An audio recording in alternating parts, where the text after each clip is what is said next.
vocês entram de novo, tá bom?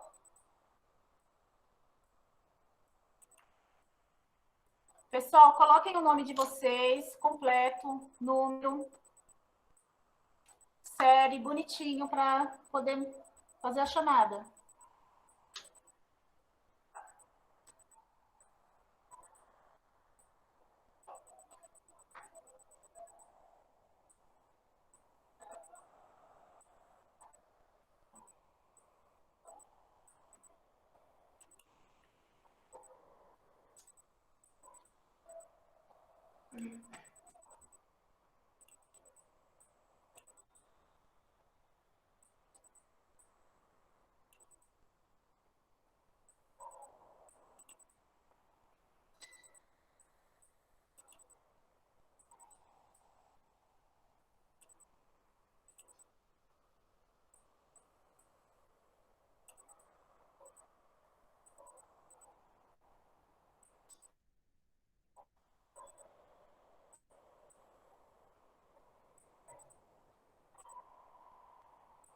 Pessoal, vocês estão vendo a tela? Sim. Sim? Sim. Sim. Formulário? Sim. Ok. Sim. Então, vamos lá. Vamos fazer uma devolutiva dessa atividade. Então, aqui na primeira atividade, vocês teriam que analisar a arte medieval com a arte renascentista. Okay? O que acontece aqui? Tem 3 questões. A primeira seria que vocês deveriam identificar os principais elementos que diferenciam as imagens medievais das renascentistas. Ok? Então, aqui, galera, vocês teriam que se apegar à questão das características de cada escola. A arte medieval, ela está relacionada ao quê? A ensinamentos religiosos. Lembram lá? Deus, o centro de tudo, né? Então, eles partiam do ponto de temas de religião, ok?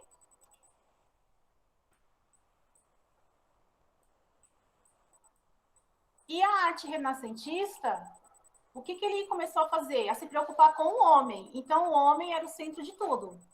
E também sofreu uma influência do greco-romano, né? Eles se influenciaram lá nos gregos, nos deuses gregos, né? Nos anjos. Então, percebam aí essa diferença, tá bom? Quais são os elementos que marcam cada escola literária, ok? Então, a arte medieval está relacionada a ensinamentos religiosos e se divide em 2 grupos, que é a românica e a gótica, tá? O que seria essa gótica? Seria a questão do tema religioso, tá bom? Então, eles faziam construções altas, porque para eles, quanto mais altas as construções, melhores estavam perto de Deus. Então, para eles, Deus era o centro de tudo. Quando iniciou o Renascimento, né, a arte renascentista, o homem ficou como o centro de tudo. Ok? Quem respondeu deve lembrar qual foi a resposta que colocaram aqui. Aí depois vocês tinham uma questão 2. Onde os movimentos são mais bem dados? Serão, então, na arte renascentista, ok? O Renascimento surgiu com uma mudança da posição a ser ocupada pelo homem no mundo. Então, o que acontece? Eles começaram a revelar o que acontecia no mundo através das ações do homem, né? Através da arte. Então, nessas obras de arte, tinham mais movimentos do que da era medieval, tá? Porque eles se influenciavam, se baseavam nas ações humanas, né? Na ciência, no campo da arte. Então, eu tenho um movimento aqui maior na arte renascentista, ok? Pessoal, qualquer dúvida, vocês perguntem, ok? Pessoal? Ok. Tá bom. Ok. Nessa atividade aqui, vocês teriam que ler, né, esse material, desses 2 links aqui, e vocês tinham que falar, colocar aqui o que conta cada episódio. Então, o que acontece na história do Velho do Restelo? É um personagem introduzido por Luís de Camões entre as estrofes 94 e 104 do canto 4 da sua obra Os Lusíadas. Então, dentro dessa obra aqui, eu tenho essa história. O Velho do Rastelo é variamente interpretado por um sino dos pessimistas, os que não acreditavam no sucesso da epopeia dos descobrimentos portugueses. E surge na largada da primeira expedição à Índia, com aviso sobre a Odisseia que estaria prestes a acontecer. No episódio, narra-se a partida de Vasco da Gama aos mares, a saída do porto e ainda em Portugal, um ancião, o Velho do Restelo, põe-se então a coimar as viagens e os ocupantes das naus. O que seria isso? Ele começa a culpar, né, esses viajantes por trazer coisas ruins para o povo português fazendo essas viagens, né, porque eles procuravam fama, glória, riqueza. Então, para eles, fazendo isso, eles procuravam desastre, coisas ruins para o povo português. Ok? Já no episódio de Inês Castro, é um lírico amoroso, né? Para resumir, conta a história onde Dom Afonso, né, o pai de Dom Pedro, vira amante da Inês, né, da Inês de Castro. E aí, o que acontece? Ele acaba matando ela, tá? Porque ela não pertencia à nobreza.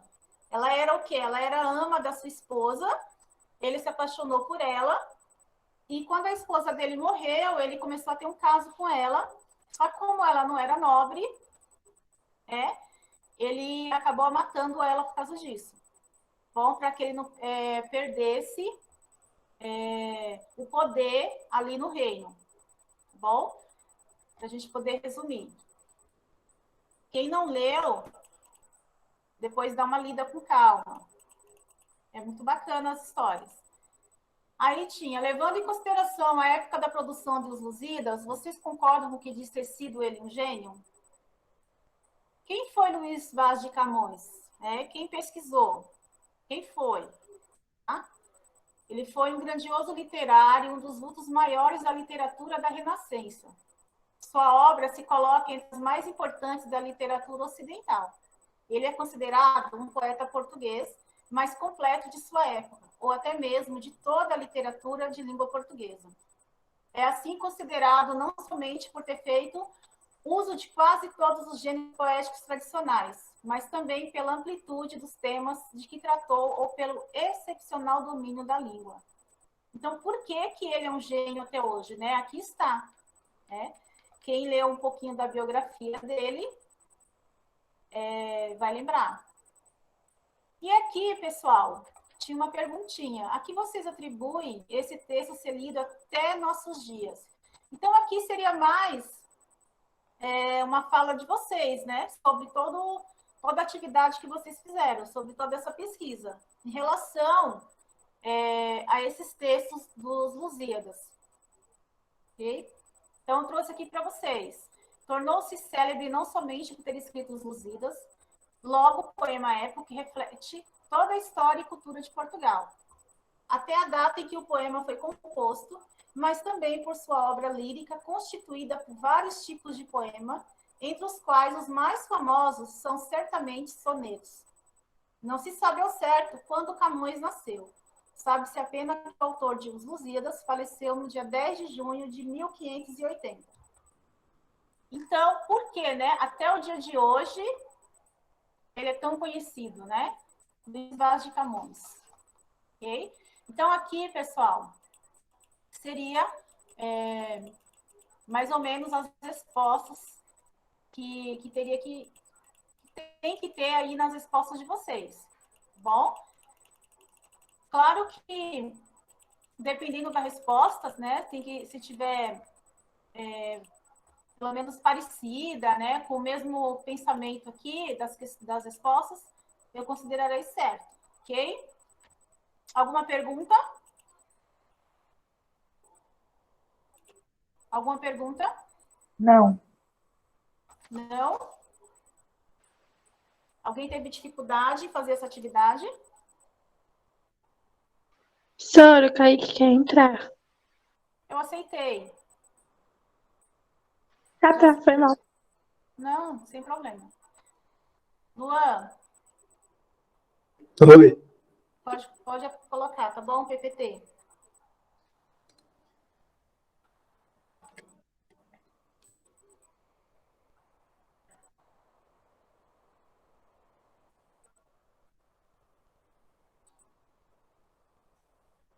Pessoal, vocês estão vendo o PPT? Sim, é mesmo. Sim. Sim, tá ok. Polissemia, né? O que será isso? O que será essa palavra, talvez para alguns tão estranha? O que será a polissemia, né? O que é polissemia? Vamos descobrir agora o que é. O que significa essa palavrinha, polissemia? Ok? Com esse tema, pessoal, são as palavras e seus significados estudando a polissemia. Esse é o nosso tema, tá? Quais são as habilidades? Compreender os conceitos de polissemia, identificar esses recursos semânticos em diferentes textos, aprimorar a interpretação textual a partir do domínio do conceito desses recursos. Qual é o objetivo? Né? O porquê que vocês precisam aprender polissemia? Por que eu tenho que entender o que é a polissemia? Né? Que o aluno consiga compreender as relações semânticas de polissemia e utilizar adequadamente a polissemia e a conotação nos diversos gêneros textuais, na prática da comunicação oral e escrita. Ok? Então, é por isso que vocês precisam aprender esse tema. Ok? Esse é o objetivo. Então, vamos lá, galera. Aqui eu tenho 6 frases. Então, vocês percebam aí que eu tenho uma palavra em cada frase que ela está destacada em vermelho. O que eu quero de vocês? Que vocês me digam qual o significado dessa palavra dentro dessa frase. Então, na frase 1, eu tenho a costureira não mais conseguir enfiar a linha na agulha. Qual seria o significado da palavra linha aqui nessa frase? Linha de costura, normal. Linha de costura normal. Isso. Muito bom. Na frase 2, as linhas do metrô foram desviadas por causa das obras. E aqui? É onde se localiza cada metrô, né? Isso, tem a linha amarela, azul, etc. Isso, as localizações né, onde o metrô passa, as linhas do metrô. Frase 3, o cantor, apesar de vaiado, não perdeu a linha. Eu acho que essa parte de perder a linha, ele não se estressou, ele continuou calmo. O foco. Isso mesmo, referente à postura. 5, não consigo acompanhar a sua linha de raciocínio. Seria o pensamento dela, ou da pessoa. Isso, pensamento, né? O pensamento da pessoa. 6, aquele antigo carro saiu de linha há muitos anos. Saiu de moda. Saiu de moda.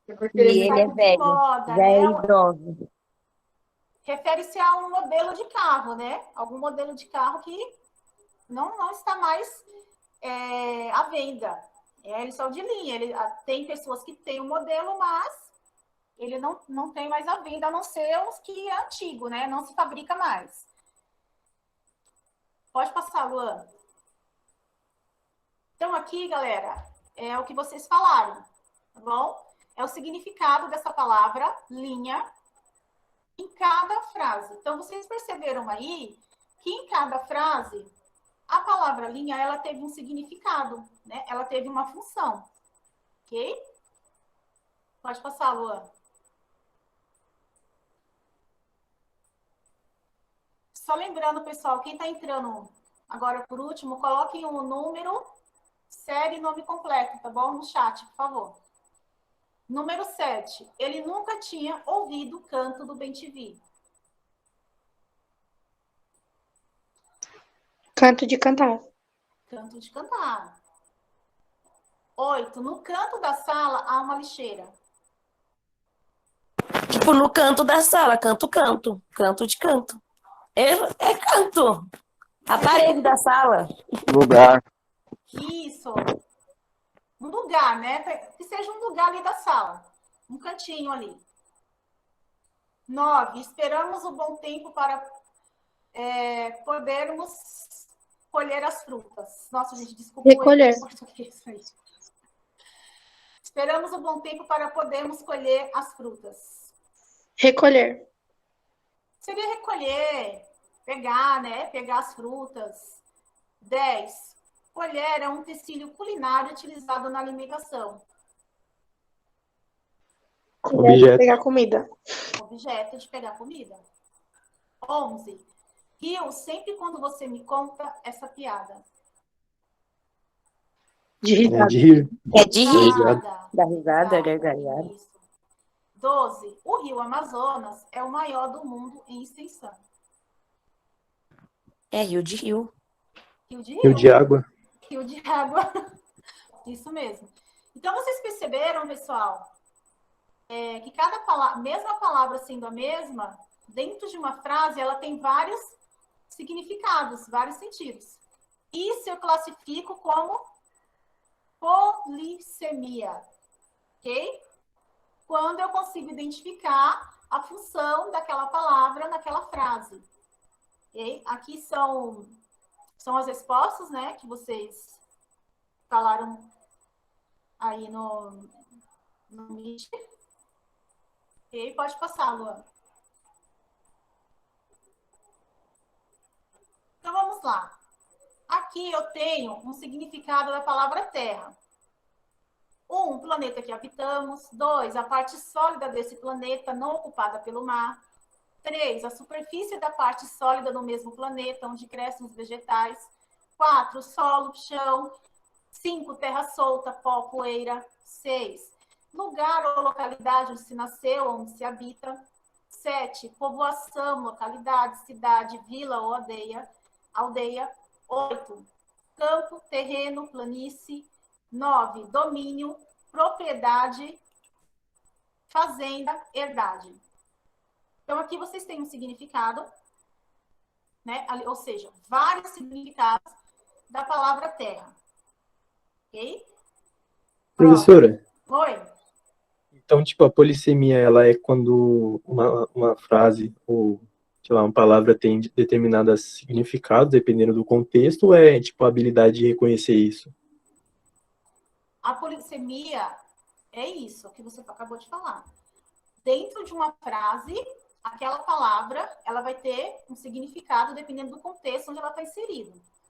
E essa habilidade que você acabou de falar, de reconhecer, é a habilidade que você domina quando você consegue reconhecer isso. Quando você consegue reconhecer essa função que aquela palavra fez dentro daquela frase. É uma habilidade que você dominou. Tá bom. Tá bom? Vamos lá, outra palavra, acordar. VTD, pessoal, e VTI significa verbo transitivo direto e VTI, verbo transitivo indireto, ok? Então, vamos lá. Despertar alguém, interrompendo-lhe o sono. O toque de alvorada não acordou o soldado. Acordara de um sonho luminoso. Você acordou sobressaltado. Animar, avivar, excitar. A música acorda os sentimentos. A fragilidade dos meios de resistência de um povo acorda nos vizinhos mais benévolos veleidades inopinadas. Lembrar-se, trazer à memória. Essas ferras acordam minha infância. Acordar-se de velhas mágoas. Ajustar, combinar, consertar. Acordaram deferir o diadema ao que mais justo fosse. Acordaram eles em repartir os lucros do negócio. Afinar, pôr em harmonia ou consonância, instrumentos, né? Recobrar os sentidos, voltar a si. Ele agora acorda do seu habitual, letargo. Acomodar, conciliar, acordar o texto com os pensamentos, harmonizar-se, reconciliar-se, pôr-se de acordo. Ansigentes, ambos não se podem acordar. desacordar, adormecer, desafinar, desconcertar, discordar, divergir. Então, percebam aqui quais são as diferenças que vocês têm. Volta lá, Luan, por favor. Terra. Olhe o significado da palavra terra. E agora eu vejo o significado da palavra acordar. Isso, Luan. Quais são as diferenças que vocês podem perceber aí?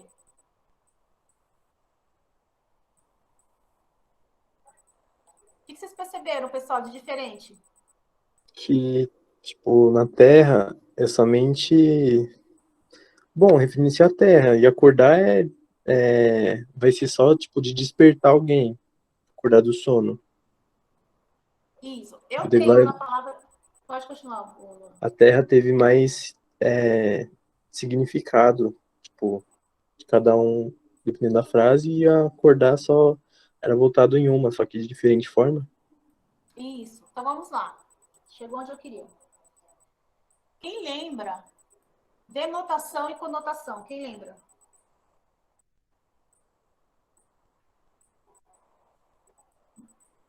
Ninguém lembrou?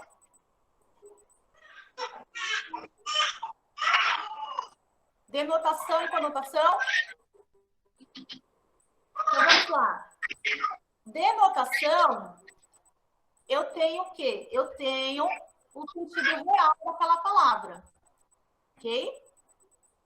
Então, é o sentido real dela. Que aparece na palavra terra. Então, vocês percebam lá que todos os significados ali estão no sentido denotativo. Estão no sentido real da palavra. Que é diferente aqui da palavra acordar. Se eu perguntar para vocês aqui um exemplo, no sentido figurado, que seria a conotação, o que vocês destacariam aqui?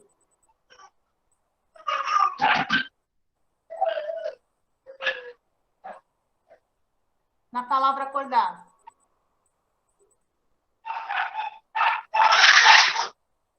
Eu tenho o sentido real da palavra acordar, que é despertar alguém e interromper-lhe o sono.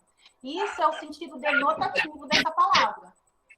E eu tenho o sentido conotativo, que é um sentido figurado, ou seja, não é um sentido real da palavra. Eu uso para representar algo, só algo figurativo. Qual seria um exemplo aqui do conotativo? Tipo, acordar os meus pensamentos? Isso. Isso. Isso seria o sentido conotativo. Ok? Eu uso a palavra acordar no sentido figurado para que ele possa representar algo. Não no sentido real, que seria o denotativo. Ok? Qual seria outro exemplo aqui do conotativo? Acordar-se de velhas mágoas. Acordar-se de velhas mágoas. Também, em sentido conotativo. Porque é um sentido figurado. Eu estou usando a palavra para representar algo. Ok? Então, perceberam a diferença? Pode passar, Luan.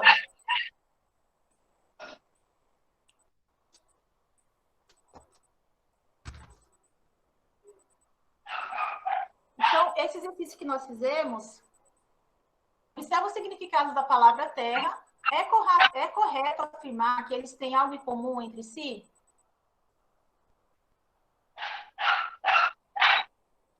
Ei, pessoal? Professora, não estou te ouvindo. Não está me ouvindo? Não me ouviu? Está me ouvindo agora? Agora, Tá? sim, voltou. Tá bom. Observe os significados da palavra terra. É correto afirmar que eles têm algo em comum entre si? Justifique. Sim ou não? Sim. Volta lá, Luan, por favor, na palavra terra. Aqui eu tenho os significados dela. E aí? É que, tipo, na Terra somente representa sentido Denotativo? Qual Sentido que é o que não denotativo? é figurado? Isso. Sentido Denotativo, então, denotativo. né? É o Ixi, denotativo. é Tudo isso. aqui eu tenho um sentido real, que pode representar a palavra terra. Não tem nada sentido figurado aqui. Se eu tivesse colocado assim, os meus Professora, eu acho que a palavra terra tem o sentido, os dois têm o sentido real. Os dois fazem parte do sentido real, que é o planeta Terra e a Terra, tipo, a Terra onde a gente pisa, assim. sim, sim. Aqui dentro dessa frase aqui, dessa palavra, todos os significados dela aqui está no sentido real. Está no sentido real. Se eu trouxesse para vocês, por exemplo, os meus problemas são do tamanho da Terra. E aí? Seria ainda denotativo? Aí seria conotativo. Não. Isso seria conotativo, né? Um sentido figurado. Eu quero falar para vocês qual é o tamanho dos meus problemas. Nossa, meu problema é tão grande que estou comparando com o tamanho da Terra. Aqui não, aqui eu tenho só o sentido real dessa palavra. Tá bom? Pode voltar lá. Observe agora os significados de acordar. É correto afirmar que eles têm algo em comum entre si? Da palavra acordar. Eu posso dizer Sim. que sim. Sim.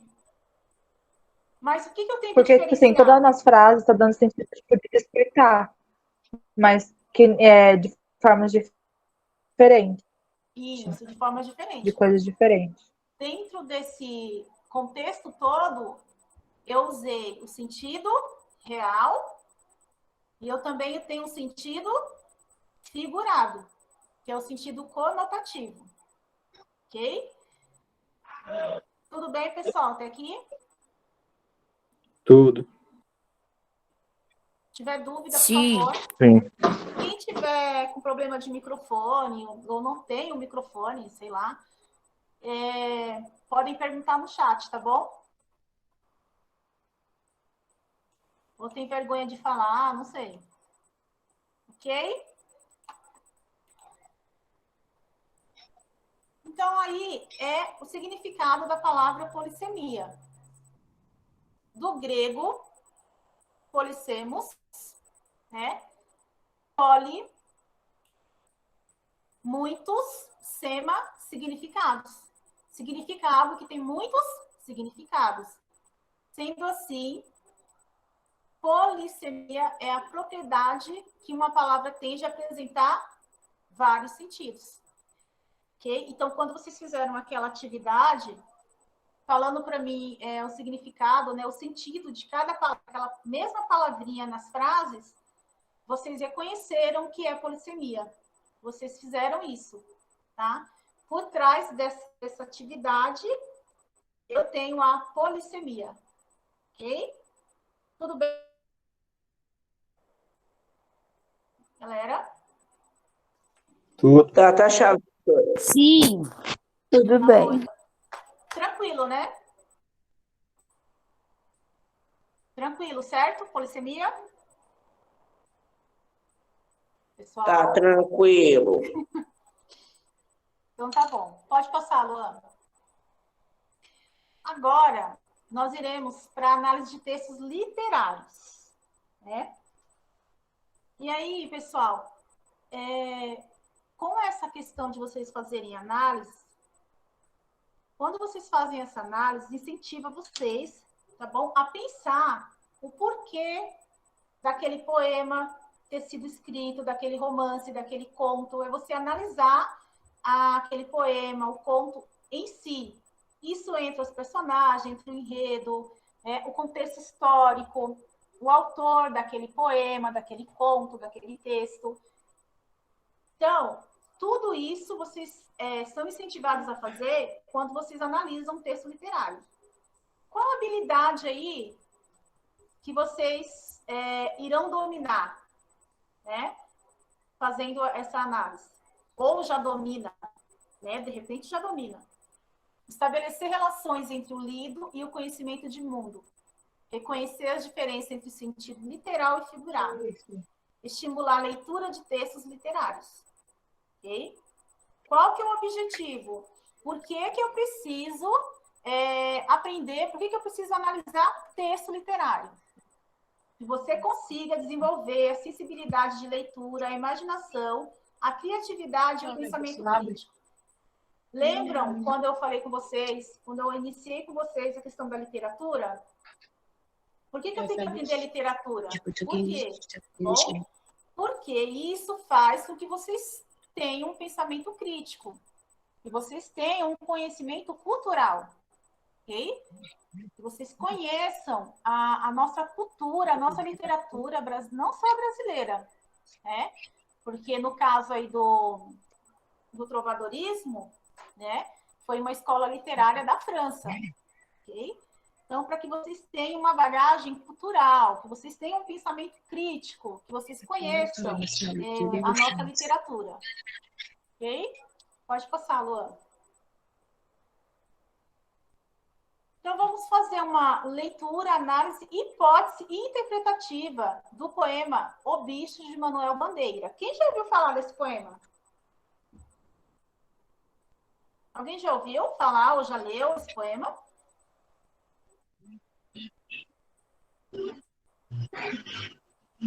Não? Eu já ouvi falar. Sim. Foi? Sim, já.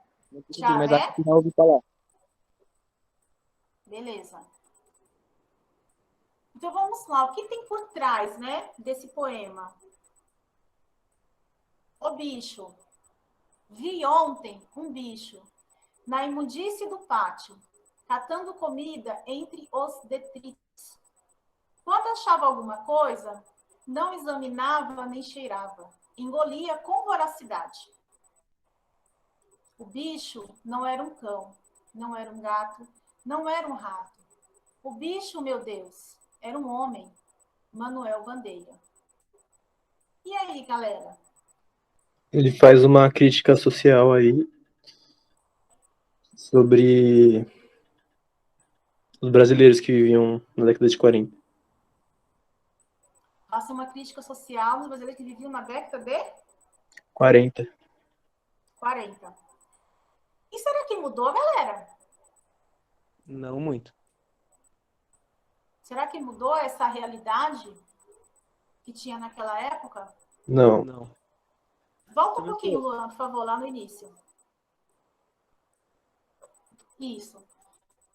O que será que esse poeta quis dizer com esse título, O Bicho? Né? Por que ele colocou esse título, O Bicho? Porque, tipo, um bicho, ele tem um costume de viver na imundície, de comer lixo e viver assim, né? E aí ele comparou, tipo, o bicho com o homem, só que fazendo uma crítica social. Isso mesmo. Tem alguma palavrinha aqui que vocês... Professora, Oi? eu acho também que nessa parte de falar o bicho, é porque, que nem o Luan falou, o bicho ele não examina as coisas que come e tal. E a crítica também pode ser em parte, tipo assim, da pessoa não analisar as informações que as outras pessoas passam para ela, ou de aceitar qualquer coisa que as pessoas dão, assim, sabe? Como se fosse alguma caridade em relação ao governo, vamos dizer assim, o governo deu, sei lá, 10% de aumento de alguma coisa, e as pessoas se saciam com isso, sabe? Sim, você fez uma analogia. Muito bom, você fez uma analogia. E é bacana você falar a questão do governo, porque como o Luan comentou, é uma crítica mesmo, né, ao que acontecia naquela época, né? Na verdade, uma sociedade ali fraturada, né? Que hoje ainda acontece, galera. Ainda acontece isso porque, por mais que tenha esses direitos, infelizmente, nem todos usufruem, né, desse direito que no caso nosso, né, brasileiro, do nosso país, muitos não têm desse direito. Né? Então, foi bacana a sua analogia, Lana. tá bom? E referente a essa questão mesmo, fez uma analogia, foi muito bacana. Tem alguma palavrinha aqui, galera, que vocês desconheçam no poema? Professora, Oi. não dá pra escutar direito porque tem outra pessoa falando junto com a senhora. Quem tá falando junto comigo? Gente, desligam os microfones, tá bom? Quem Já não tiver. desligou, professora. Oi? Era uma menina aí, eu não lembro o nome, mas já desligou já. Tá bom. Tem alguma palavrinha aqui que vocês não conheçam?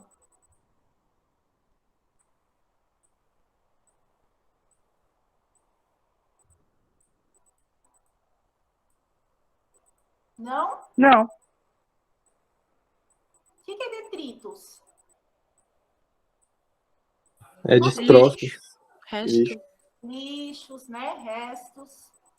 Então, vamos lá. Pode passar, Luana. Pode passar. Aparentemente simples, mas afinal desconcertante, o poema denuncia uma ordem social fraturada, né?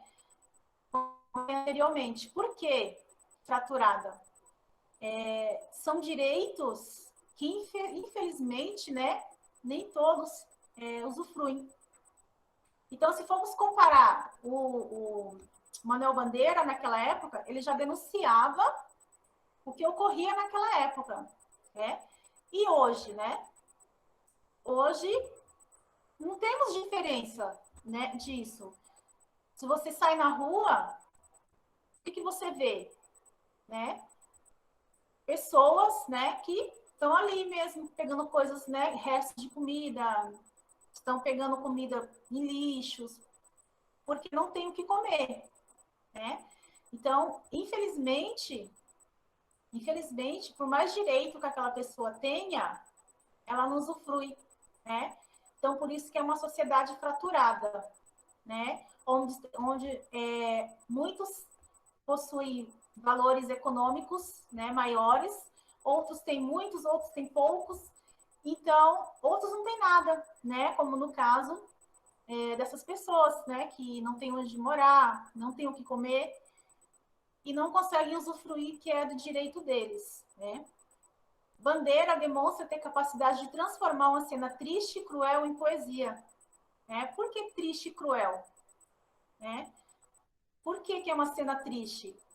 Quem vê, não vai se compadecer, né? Você se compadece com aquela cena, né? Da pessoa que está ali no lixo, né? Pegando restos de comida, às vezes a comida está estragada, está ali no meio de várias coisas, mas a fome é tão grande, né? A fome é muito grande que ele nem vê o que ele está comendo, se tá azedo, se não está, ele está com fome, ele quer matar aquela fome. Então, por isso que é cruel, né? Que é uma cena, é algo que é cruel.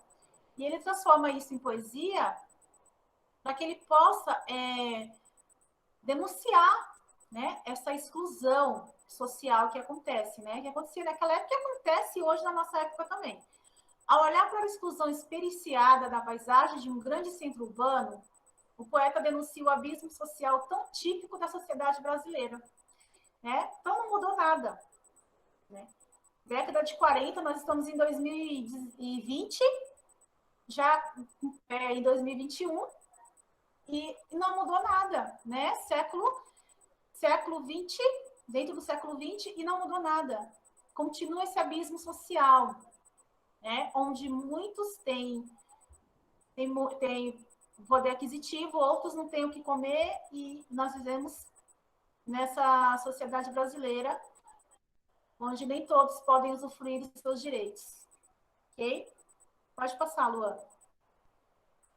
Aqui, galera, nós vamos fazer uma análise de cada trecho do poema, tá bom? O que cada trecho está representando nesse poema? Ele não fez esse poema de qualquer jeito. Eu vou colocar aqui 3 terceiros, vou escrever isso. E ele teve uma intenção por trás disso, né? Ele tinha uma intenção, que era denunciar, né? Denunciar o que acontecia naquela época. Então, o primeiro terceto. Por que terceto? Por que terceto? Eu tenho 3. O que eu tenho aqui? 3 versos. versos. Então, eu tenho um terceto. Ok?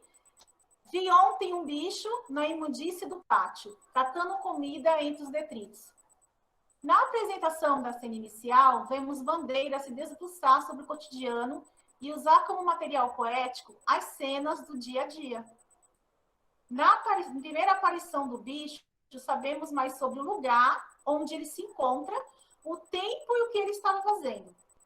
Imerso em um contexto sujo, o animal se alimenta do que a sociedade desperdiça. O bicho vasculha o que jogamos fora em busca de comida. Então, aqui no primeiro terceto aqui, ele não fala que bicho que é, né? Que bicho é esse? Não mostra. Então, quando você começa a ler o poema, você imagina que é o quê? Ah, deve ser um cachorro, deve ser um gato, né? Deve ser qualquer bicho. Nunca você... se você não conhece o poema, a princípio você nunca vai imaginar que ele está comparando esse bicho a um homem. Ok? Então, ele começa esse poema mostrando onde esse bicho se encontra, né? O que ele está fazendo? Pode passar, Luan. Segundo terceto. Quando achava alguma coisa, não examinava e nem cheirava, engolia com voracidade. Esse segundo trecho não aborda mais propriamente o bicho, mas a sua atitude, seu comportamento naquela situação específica. Por esse breve trecho, percebemos a dificuldade da criatura em encontrar propriamente comida e a sua afobação ao se deparar com algo que pode servir de alimento. Não examinava nem cheirava. O último verso, engolia com voracidade, fala da fome, da pressa, da urgência de se atender às necessidades básicas do corpo, que clama por comida. Aqui também não revela que bicho que é, né? Mas revela o comportamento desse bicho, que demonstra o quê? Que ele está com tanta fome, que ele não examina o que é, nem cheira, ele simplesmente come. Ele viu que é comida. Ah, é comida. Ele identificou que é comida e ele comeu. Bom? Pode passar, Luan. Terceiro terceto. O bicho não era um cão, não era um gato, não era um rato. No último terceto, o lírico tenta definir que bicho seria aquele. Um gato? Um cão? Um rato? Ao tentar adivinhar, ele enumera animais habitualmente encontrados na rua. Enquanto o que, pessoal? O homem vive em casas e os bichos vivem na rua. Espaço público destinado ao abandono. A organização do verso faz crer que o lírico irá mencionar outro bicho. Ficamos em suspenso até o último verso, sem saber de que criatura se trata. Então, aqui, pela lógica, eu tenho o quê? Eu tenho o gato, o rato e o rato que mora em rua, pela lógica, que não é o que acontece. E as pessoas, ou seja, o homem, vive aonde? Em casas. Então, até aqui, ele também não identifica que bicho é esse. Pode passar, Luan. Último verso. O bicho, meu Deus, era um homem. Qual não é o espanto quando o leitor descobre que se trata de um ser humano? Só agora percebemos como o homem, afinal, é equiparado a um bicho, reduzido à sua necessidade de sobrevivência, humilhado ao vasculhar comida entre detritos. Então, galera, percebam aqui que o Manuel, em cada parte desse poema, ele trouxe algo por trás, né? Não é simplesmente um verso ali que ele escreveu. Então, quando você lê a primeira vez, quando eu li a primeira vez, que eu li na faculdade, eu também fiquei assim, muito espantada também ao saber que esse bicho era o homem, né? E por que, pessoal, por que vocês acham que ele fez dessa forma? Qual é o pensamento de vocês sobre isso? Já que nós fizemos essa análise toda aqui do poema. O que vocês acham? Que ele, tipo, usou o último verso de uma forma espantosa, né, para chamar atenção, para mostrar o quão miserável era, tipo, a vida desse homem ao se comparar a um bicho. Tipo, tá vivendo igual bicho, mas ele não é um bicho, é um homem. E aí ele se tornou, aos olhos do povo, né, ou sei lá, de quem tá julgando aí, um bicho-homem. Só para mostrar, tipo, a desigualdade e a miséria que esse homem vivia. Professor, eu acho que esse homem não seria basicamente um homem, mas eu acho que seria o contexto da sociedade, sabe? Quando ele fala homem, você está trabalhando com bastante analogia, Lana. Muito bom. Quando ele fala homem, eu posso dizer que, porque no caso aqui, ele trouxe um homem, né? Ele trouxe um homem para mostrar a forma que ele se encontra. Mas realmente é como se fosse um exemplo mesmo que ele trouxe de um homem para mostrar. Você acha que naquele tempo era só um homem que vivia essa vida, né? Que vivia vasculhando coisas, que viviam na rua, que não tinham o que comer? Será que era só um homem? O que vocês acham? Acho que não, acho que foi uma crítica de, tipo, conscientização, sabe? De mostrar como que as pessoas assim vivem. Isso. Ele usou o exemplo de um homem, né? Para denunciar não só como esse homem está vivendo, né? Como esse homem está sendo humilhado, a questão de como esse ser humano está sendo tratado, né? Mas todos aqueles que naquela época passavam pela mesma coisa, ok? Então faz sentido o que você falou, Lana, né? Você fez uma analogia aí e faz sentido, tá bom? Mas dentro desse poema, o que ele fez? Ele usou um homem para que ele pudesse denunciar tudo o que acontecia ali naquela sociedade. Claro que não era só esse homem, né? Tinha várias pessoas que passavam pela mesma coisa, tá bom? Tudo bem, galera? Sim. Galera? Tudo. Então, aqui, Sim. com essa análise, o que vocês perceberam? Então, aqui eu tenho um poeta, né, que usou um poema, no caso, ele usou o poema, fez uma poesia de algo que é triste, né, de algo que é desumano, para que ele pudesse denunciar o que acontecia naquela época. Então, simplesmente, não é só fazer o poema. Ele não fez só o poema. Ele tinha uma função, ele tinha um objetivo por trás desse poema, né? Ele pertenceu à escola literária Modernismo, tá bom? Vocês irão aprender no terceiro ano do ensino médio, então nem vou entrar muito a fundo com vocês. Ele foi um poeta modernista, ok? Então, já naquela época, já ocorria esses tipos de denúncia, então eles usavam mesmo a poesia, eles usavam a arte, pintura, textos para fazer mesmo essa denúncia do que ocorria naquela época. Ok? Tudo bem, galera? Alguma dúvida? Alguém quer comentar alguma coisa? Alguém quer comentar, complementar mais alguma coisa? Não? Não. Então tá bom. Nós finalizamos aqui a nossa aula, ok?